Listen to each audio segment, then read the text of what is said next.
కేవలం విద్యే కాదు, స్పోర్ట్స్ మీద కూడా వాళ్ళకి అవగాహన పెంచడం కోసం సో ఏ విధంగా చర్యలు తీసుకుంటారు? ఫిజికల్ ఎడ్యుకేషన్ వచ్చేసి ఇక్కడ మామూలుగా మా కాలేజీలో ఇంటరాక్షన్ క్లాస్ నుంచి స్టార్ట్ అవుతాయి. తర్వాత ఇంటరాక్షన్ అయిపోయిన తర్వాత ఇంటర్ యూనివర్సిటీ సెలక్షన్స్, మళ్ళీ ఇంటర్ కాలేజీలో బ్రాంచెస్ మధ్యలో ఉన్న గేమ్స్ అవన్నీ జరుగుతూ ఉంటాయి.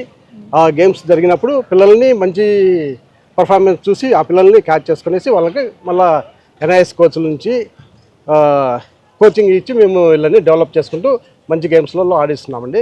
శిక్షణ అనేది ఏ విధంగా సాగుతుంది సార్? ఇక్కడికి వచ్చిన వాళ్ళని స్పెషల్గా వాళ్ళకి కోచింగ్ ఇవ్వడం జరుగుతుంది. ఒక ఎన్ఐఎస్ కోచెస్ని పిలిపించి వాళ్ళకి ఒక వారం రోజులు 10 రోజులు అనేది ఒక నిర్దేశిత టైం పెట్టేసి వాళ్ళని ట్రైనింగ్ ఇవ్వడం జరుగుతుంది. Main cricket, volleyball, basketball, handball, throwball, football, మంచి టేబుల్ టెన్నిస్, హాకీ, కబడ్డీ ఇవి మెయిన్ గేమ్స్ అండి.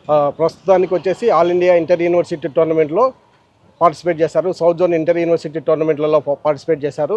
బహుమతులు తీసుకొచ్చారండి. Thank you. Thank you.